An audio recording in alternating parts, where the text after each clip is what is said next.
Muy buenos días, el día de hoy le ha tocado a mi grupo y a mí exponer sobre el tema de embargo de bienes por cobranza coactiva y posible transgresión al derecho de propiedad. Bien, antes de analizar los casos jurisprudenciales, es importante comprender que nuestro ordenamiento jurídico reconoce el derecho de propiedad como uno de los derechos fundamentales más importantes.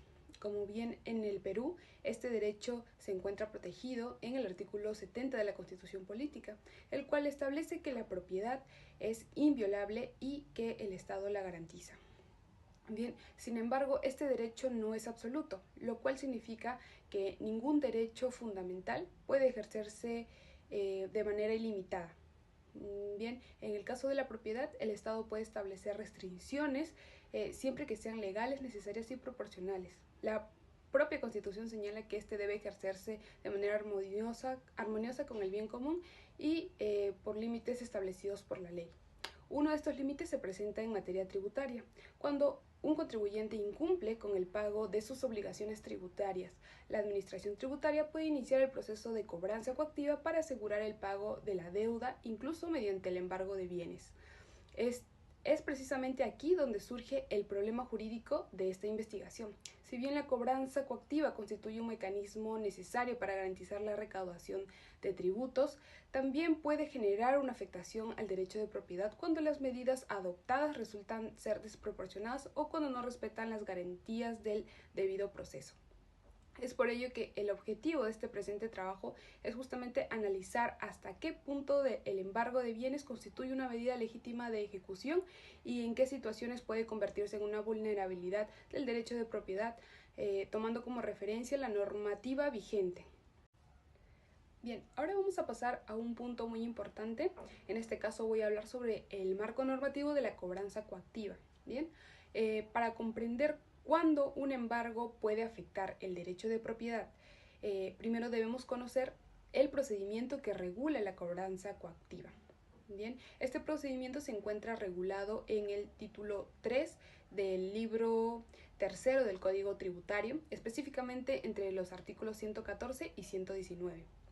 Bien, estos artículos establecen quién puede iniciar el procedimiento, cuáles son las facultades del ejecutor coactivo, cuándo una deuda puede ser exigida y cuáles son las medidas cautelares que pueden adoptarse para garantizar el pago de esta obligación tributaria. Bien, en el artículo 114 aquí se dispone que la cobranza coactiva constituye una facultad de la administración tributaria y que ésta se ejerce a través del ejecutor coactivo, quien cuenta con el apoyo de los auxiliares coactivos. Ambos deben cumplir determinados requisitos legales para ejercer dichas funciones.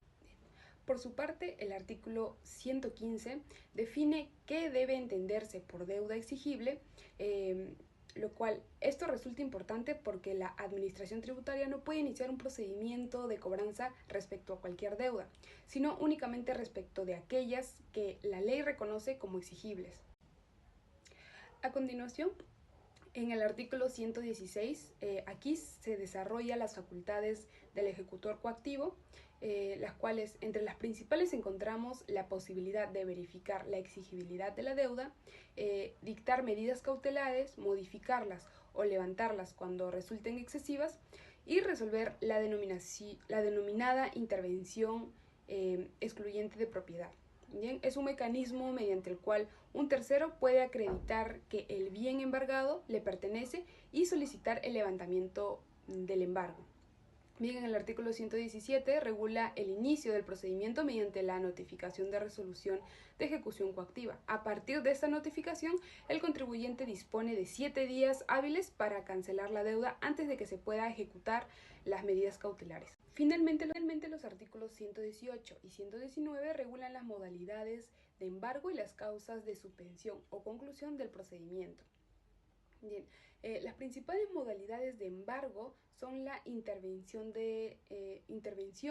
el depósito, la inscripción y la retención, cada una con distintos niveles de afectación sobre el patrimonio del deudor.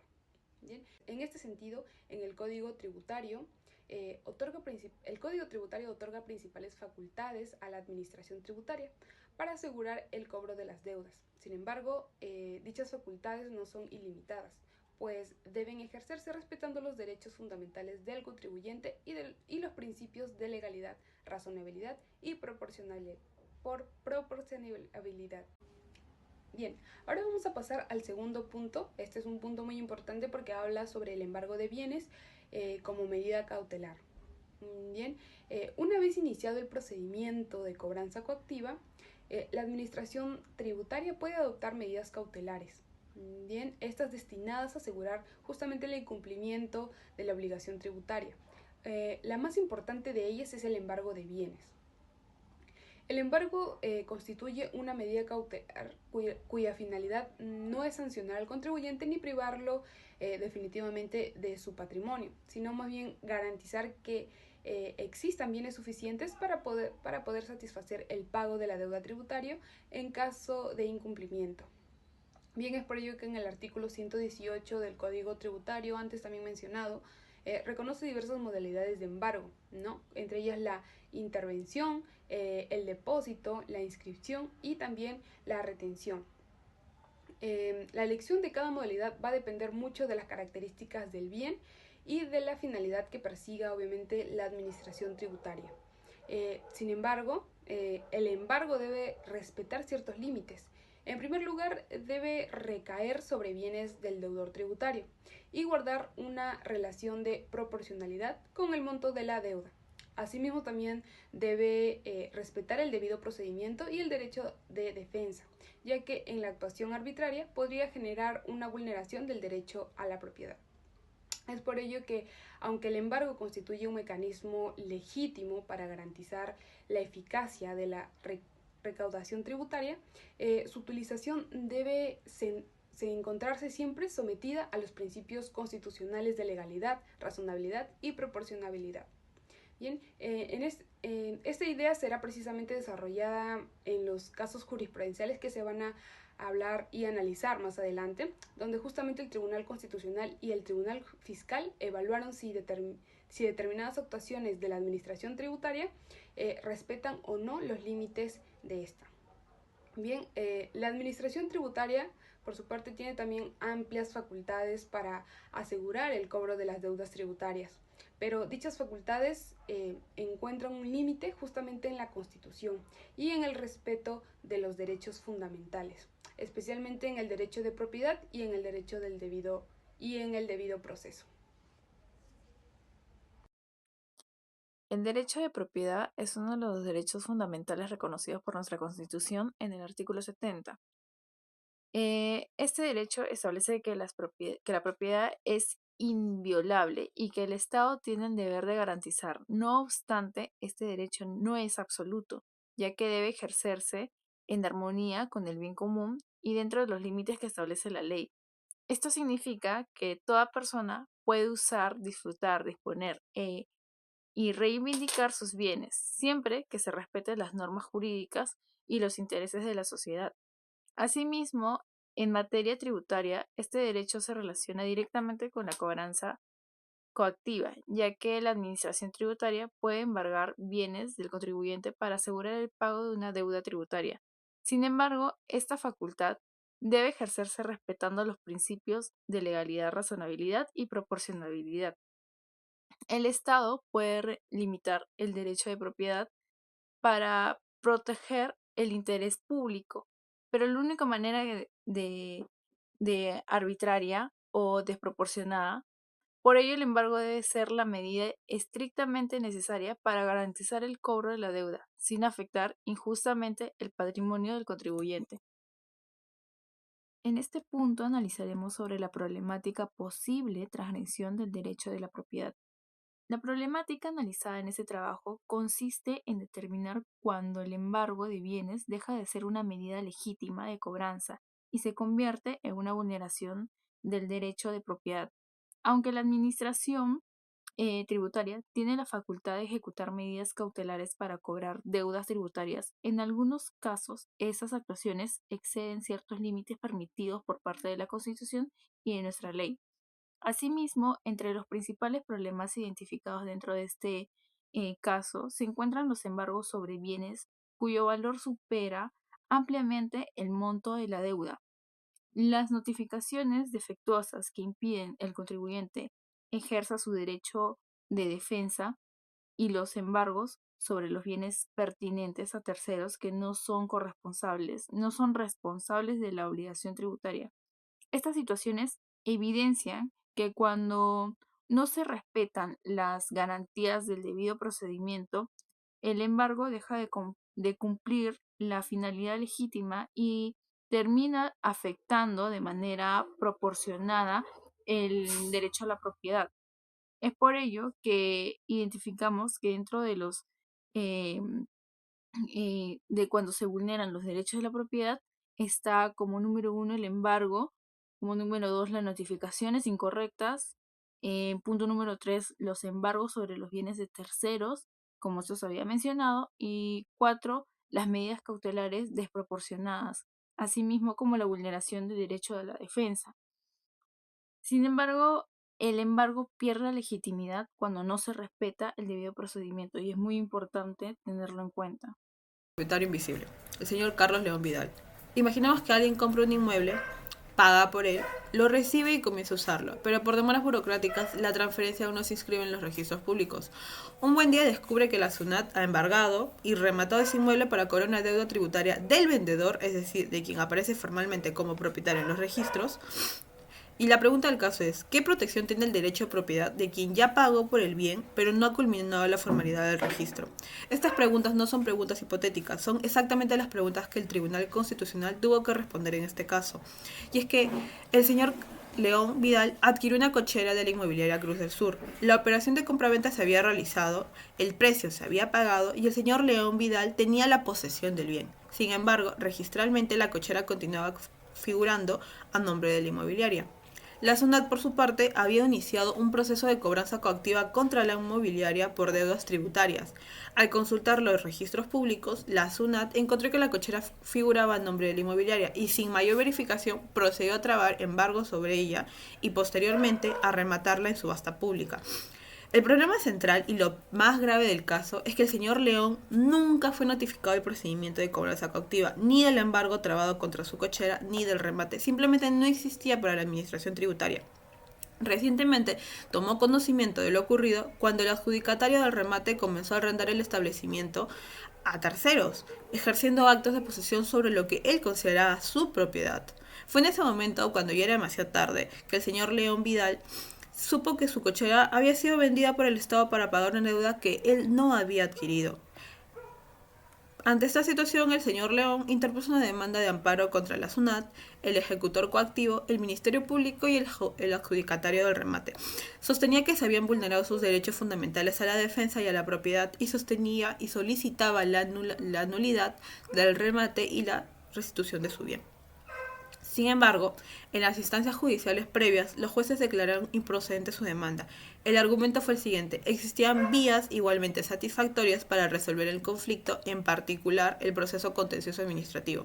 Dicho de otro modo, se le dijo que el amparo no era la vía adecuada y que debía acudir a la justicia ordinaria. El caso llegó al Tribunal Constitucional mediante un recurso de agravio constitucional, mediante auto del 23 de abril del 2024. El tribunal no solo admitió a trámite la demanda de amparo, revirtiendo la decisión de las instancias inferiores, sino que hizo una reflexión profunda sobre los derechos en juego. Y es que el tribunal señaló que el señor León, en tanto propietario real del bien embargado y rematado, tenía derecho a participar en el procedimiento de cobranza coactiva a través de la denominada intervención excluyente de propiedad. Este mecanismo está previsto en el artículo 116, numeral 11 y en el artículo 120 del Código Tributario y permite que un tercero que se considera propietario de un bien embargado solicitar el levantamiento de la medida cautelar. El problema fue que la SUNAT nunca le dio la oportunidad, porque sencillamente nunca lo notificó.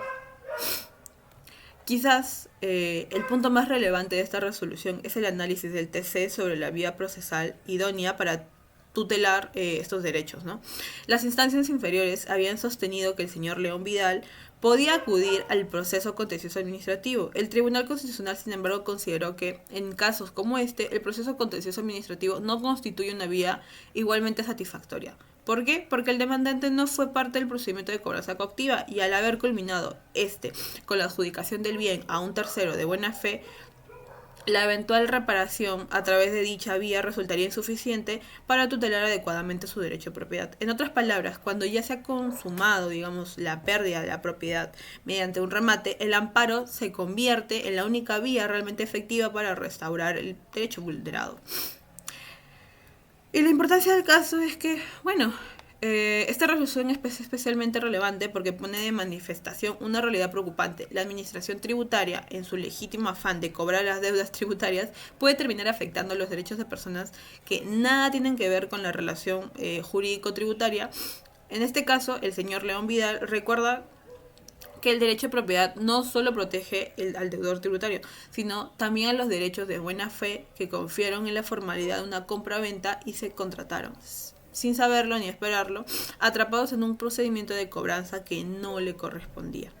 Y la conclusión es que el TC admitió el amparo y reconoció que el derecho de propiedad del tercero adquiriente de buena fe prevalece cuando la administración no ha culminado con notificarlo adecuadamente, y que en estos casos el procedimiento contencioso administrativo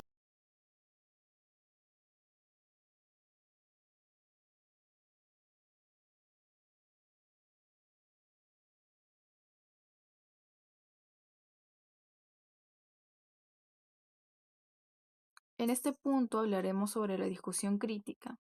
Es el análisis de los casos que permite concluir que el respeto al derecho a la defensa constituye esencialmente un elemento en todo el procedimiento de cobranza coactiva. Una notificación adecuada permite que el contribuyente conozca las actuaciones de la administración y pueda ejercer oportunamente los mecanismos de defensa que la ley le reconoce.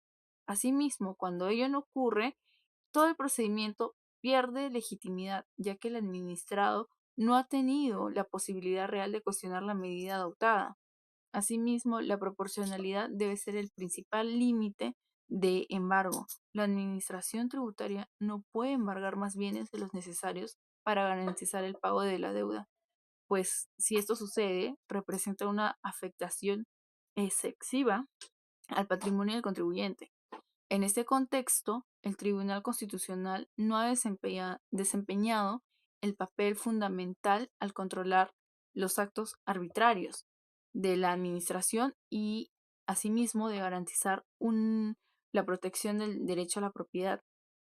En consecuencia, esto es necesario para mantener un equilibrio entre la potestad del Estado para recaudar tributos y el respeto a los derechos fundamentales de las personas. En conclusión, desarrollamos que se puede afirmar que la cobranza coactiva constituye un mecanismo necesario para asegurar el cumplimiento de las obligaciones tributarias y garantizar el financiamiento de las actividades del Estado. Sin embargo, su aplicación debe desarrollarse siempre y cuando dentro de los límites establecidos por parte de la Constitución y del Código Tributario, y respetando el derecho de la propiedad, el debido proceso y el derecho de la defensa. Los casos analizados demuestran que los embargos desproporcionados, las notificaciones indebidas, así como la falta de motivación de las decisiones administrativas, pueden generar vulneraciones a derechos fundamentales. Por ello, resulta indispensable la administración tributaria actúe con razonabilidad, legitimidad, legalidad, proporcionalidad y que el Tribunal Constitucional y el Tribunal Fiscal continúen ejerciendo el control efectivo frente a posibles actuaciones arbitrarias. Y como último punto, para la elaboración de ese trabajo utilizamos como fuentes principales la Constitución, especialmente el artículo 70, el Código Tribunal, el artículo desde el 114 al 119, asimismo como la jurisprudencia del Tribunal Constitucional y el Tribunal Fiscal analizados previamente dentro del trabajo. Asimismo, hemos usado la doctrina desarrollada por autores como Morón Urbina, Castillo Freyer y entre otros. Estos nos permitieron sustentar el análisis jurídico y las conclusiones presentadas dentro del trabajo. Muchas gracias por su atención.